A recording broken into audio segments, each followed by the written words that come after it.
mostrar que na Corsol botem diferente meteorólogo na que certificar para o mesmo instituto que atravessar o mesmo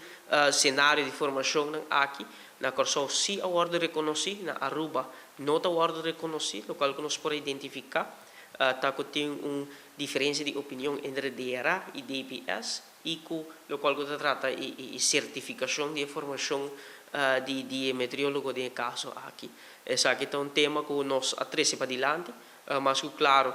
DRA, DPS, não está cai de nós manejo, pero sim nós por trazer nossa preocupação para adiante sobre isso aqui também,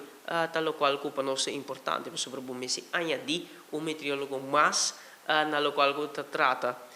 bo personal, esse aqui para cumprir com a norma internacional, pero também para começar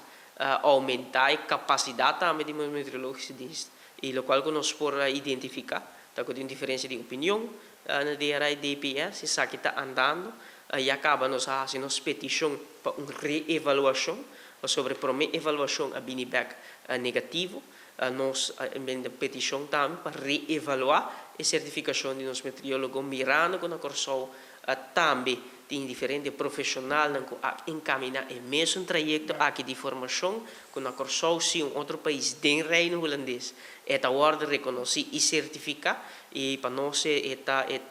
não tem argumento válido ainda para que na Aruba não pode reconhecer a qual é a formação de